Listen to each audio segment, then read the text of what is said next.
So now we have two guitars that are seemingly completely different, but they are at the same price range, and that is, at the time of recording, $2,999. So for $3,000, you can buy either one of these two guitars. This is the the Gibson Les Paul Modern, and the far one, the Silver Burst, is the Gibson Adam Jones Les Paul Standard. Now, the Adam Jones Les Paul Standard and the Modern share something in common, and that is ebony fretboards.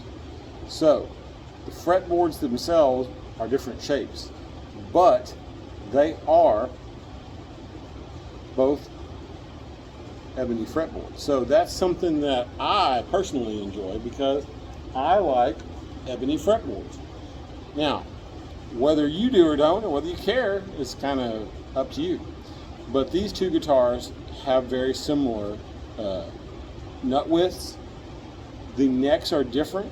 The Modern has a asymmetrical slim taper neck, whereas the Adam Jones Standard has a rounded neck. They don't list it as C-shape or whatever, but it really is more C-shaped than it is D or anything else. And they are very similar in their fret depths. I mean, 1st fret and 12th fret neck depths are really just fractionally different. A 100th of an inch at the 12th fret, and within a thousand of, like 4 or 5 thousandths of an inch at the 1st fret. So these two really do have a lot of similar specs, but Adam Jones has hand-wired electronics and therefore has no push-pull pots, none of the cool stuff, but it's sporting a Burstbucker 1 in the neck and a DC high gain in the bridge. And as we found out when we put it up next to the R8, these pickups are, what the Burstbucker 1 is a little bit cooler than the Burstbucker 2s that are in the actual R8 that we have. But the DC high gain is one of the highest output pickups we've seen that was passive. I mean, for a passive pickup, it has a 16.94, I think, on its output. So I believe the Flying V that we had that had the 70s tribute was somewhere in that same range. So they were maybe just a little bit hotter, and the Dirty Fingers are pretty close to that. So that neck pickup is, pretty mild, and the bridge pickup is wild. The Modern sports Burstbucker Pros, and they have a lot of flexibility. They're a 4-chord or a 4-lead, so they can do split, or no, actually on this one it's coil tapping, it's not coil splitting, and we figured that out during the time when we put it up against the traditional Pro 5. The traditional Pro 5 is inherently a more versatile guitar, but it doesn't have some of the more modern appointments. And some of those appointments is the ebony fretboard, but also the heel carve. It had a different, the necks were all within just fractions of an inch of each other.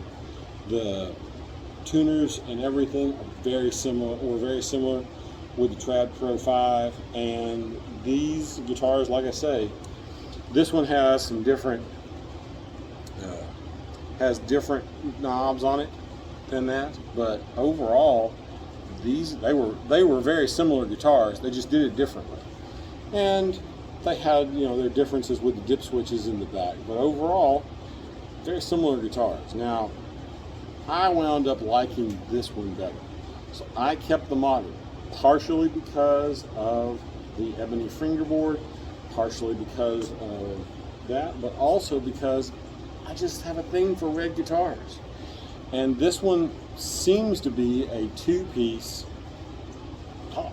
So I'm really kind of curious what's underneath here, and as I play through it over the years, I'm sure I'll get a chance to find out just exactly what's underneath there. But this guitar at its core was what I decided I wanted, and so the traditional Pro 5 went away and the Adam Jones came in. Now, what big thing to remember about these guitars is, for $3,000 they are very much in the same price range, but the Modern's kind of unloved, and there are some pretty good deals on these in the $2,400–2,500 range.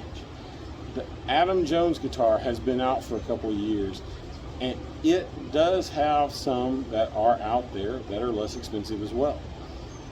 There is rumor that the Modern in this current iteration on the Gibson line is going away. Now, is that true? Nobody's confirmed it. There's new ownership at Gibson, so it seems like it's a possibility. But this version of the Gibson Les Paul Modern may be going away. So could these go on clearance? Could these get cheaper? Very possible.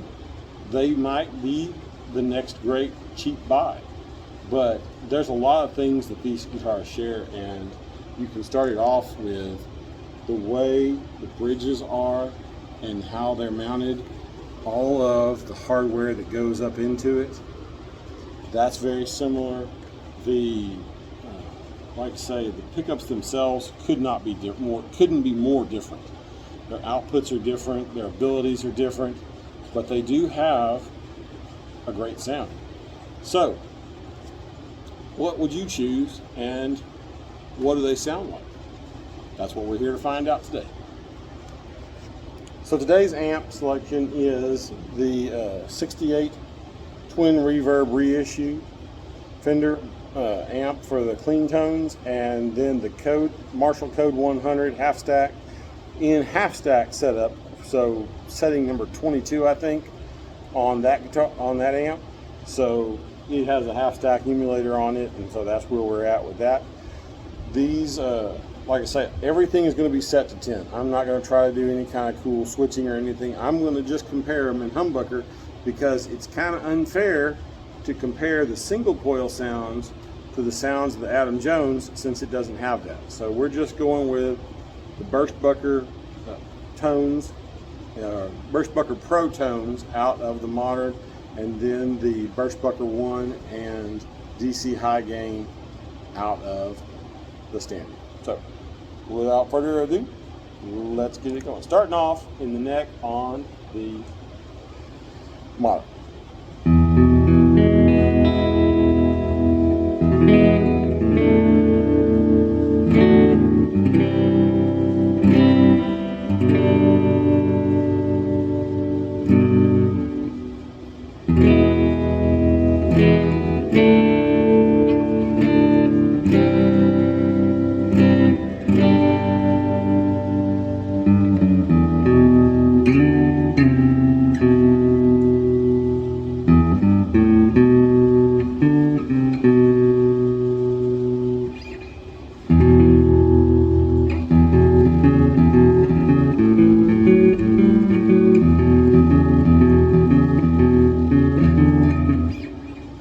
So this guitar on the neck has a really smooth,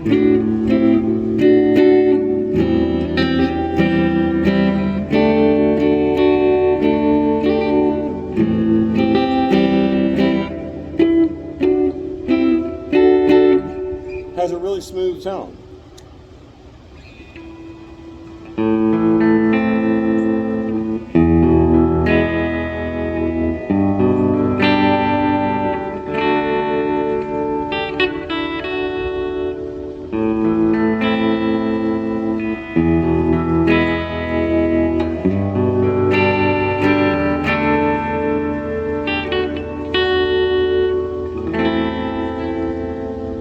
And it's kind of echoed on the bridge pickup. So they're very, if I remember correctly, when we were doing the outputs on them, they were basically the same. Now, how they how they get to that tone is modern switchery. I mean, this guitar has all the PCB set up with all the fancy modern printed circuit board.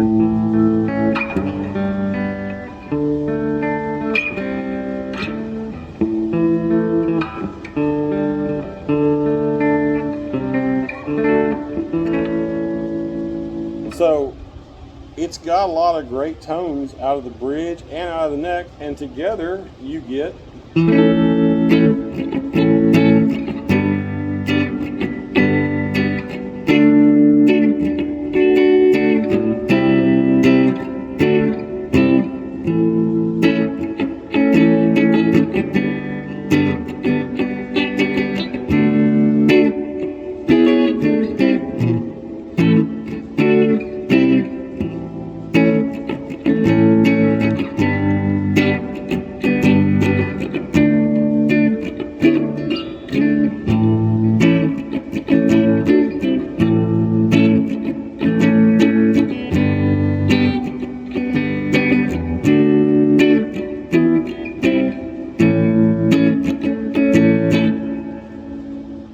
really good mellow tone that kind of matches everything. It really levels it all out, and realistically it's a good playing guitar that has a lot of flexibility because of the ability to do coil tapping. Now, Gibson says these coil tap down to a P90, and that might be true in their world, but what we discovered when we put a 2016 tribute with P90s up near it was the sound was not the same. Could have been the way the 2016 was set up versus the, modern.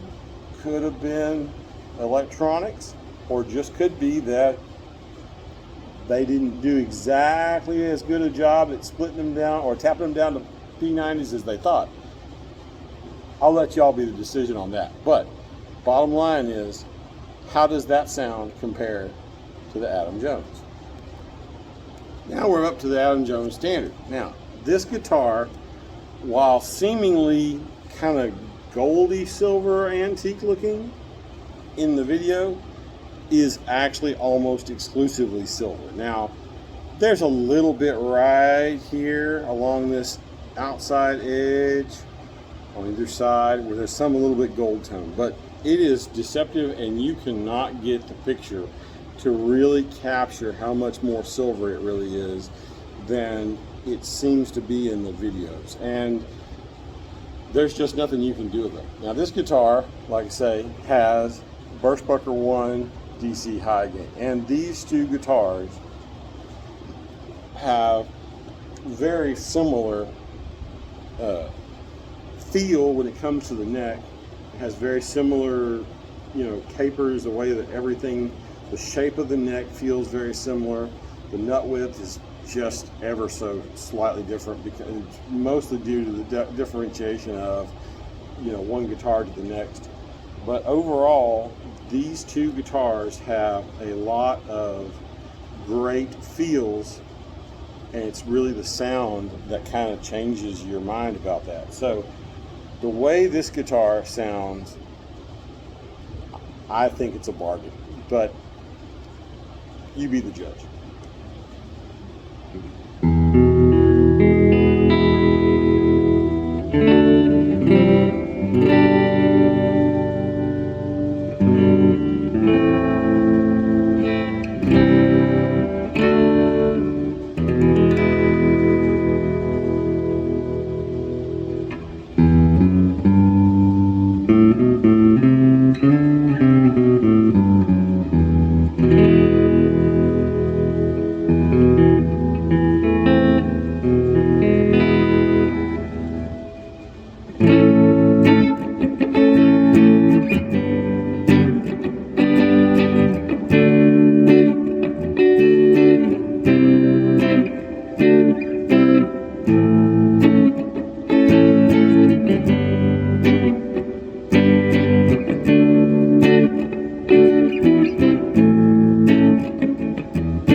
bridge.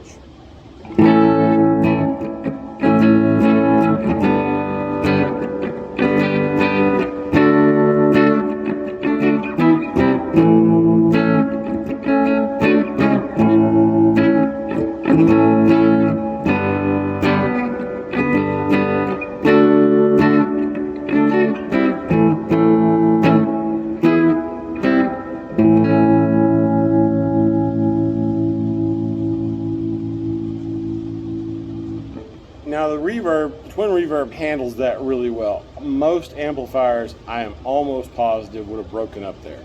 I am positive a Marshall would have broken up with that much output. But for some reason, the 68 twin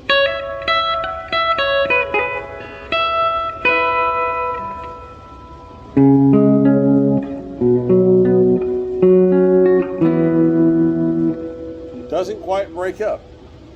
Now, mix the bridge and the neck and you get a sound that I think is just stellar.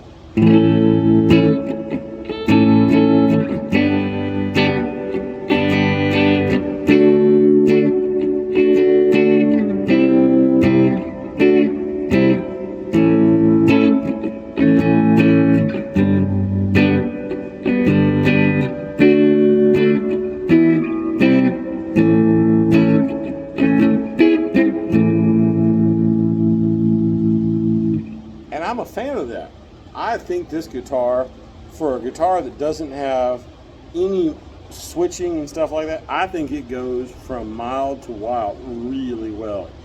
And I'm gonna flip over to some crunch, some distortion on the half stack, just to prove how versatile that really is. Because again, we're gonna start off in the neck pickup.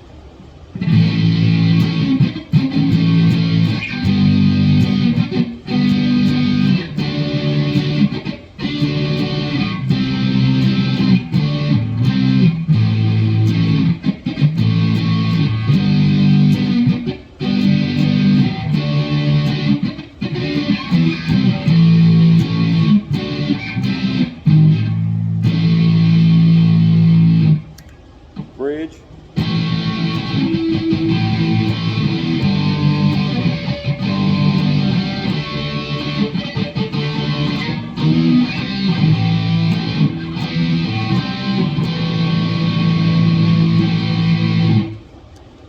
And in the middle.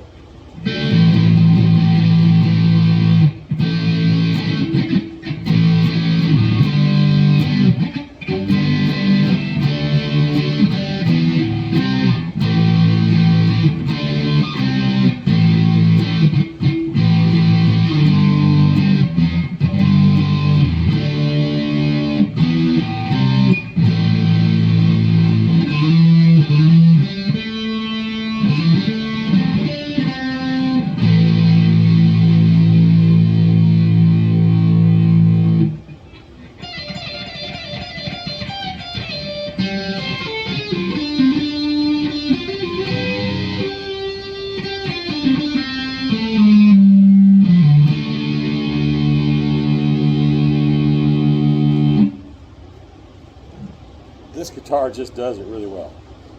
But does the Modern do it better? Let's find out. Oh, sorry. Neck pickup first.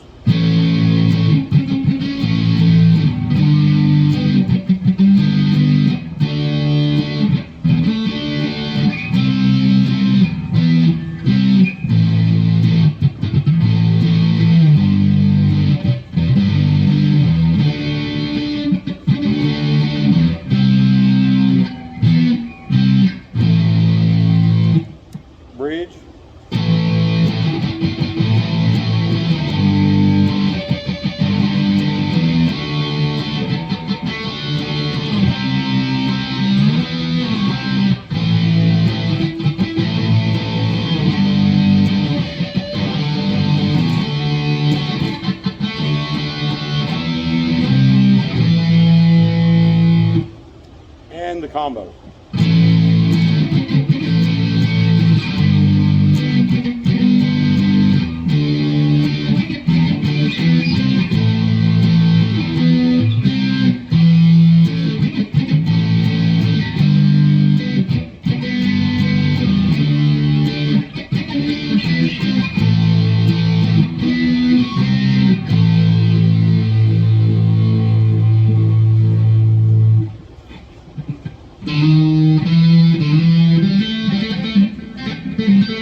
first off, I'm not really good enough to utilize that part of this guitar.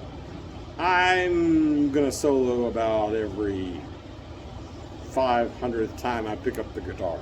I'm usually gonna play riffs, you know. I'm a riff guy.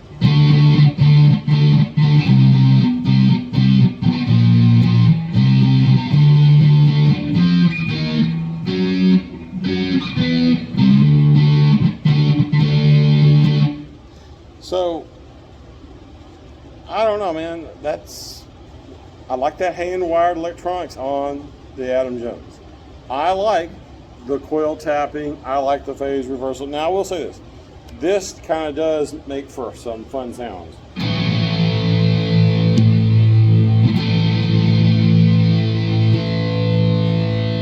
That out of phase.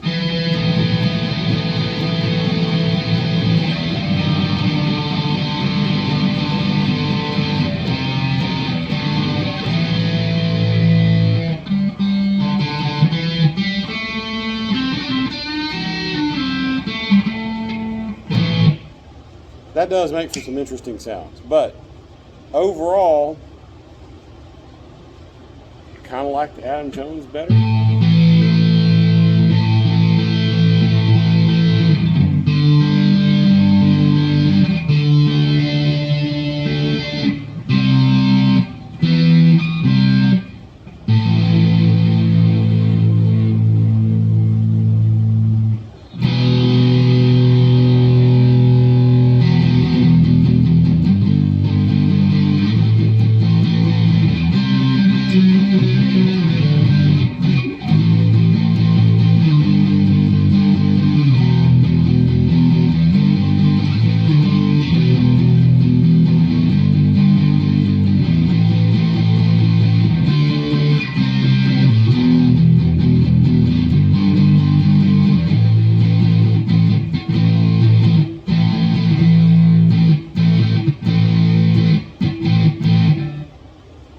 Do a little bit of that on the Adam Jones again.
So, at the end of the day, I guess it kind of depends on what you want. If you want flexibility, man, the Modern is something you can't go wrong with. And, as I said, the Modern, in its current iteration, is rumored to be going away, as well as the current version of the Classic.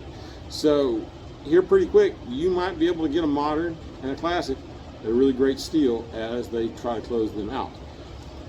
This guitar, the Adam Jones, I don't know that it's ever going to go away. Now, that said, never say never, because on any day, they could decide, you know what, we don't make that anymore. And then they don't have them anymore. So, I think you should definitely, if you like the way, you should go pick one of these up, the Adam Jones model, and see if you like it, because I think it represents an incredible value for what it is in the marketplace.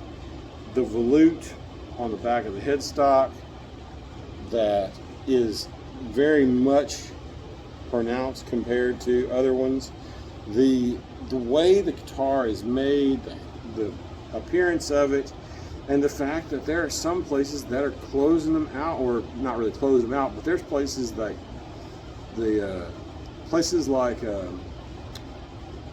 Sweetwater. Sweetwater will have a guitar like this sometimes on a demo for $2,300, $2,400, and that is a price that this is definitely worth, because that's, at that point, you're within $600 or $700 of the sticker price of a studio. And hand-wired ebony fingerboard, upgraded tuners, you know, the pickups, everything is better than a studio. Like I say, somewhere down the road here pretty quick, you might actually be able to pick one of these up at a decent price, because I firmly believe that we might be seeing a market adjustment when it comes to guitars. So, question is, which one did you like more? Talk about it in the comments, and if you get a chance, pick either one or both of these up at a guitar store near you, because they're both worth playing to see if you like them. Until next time.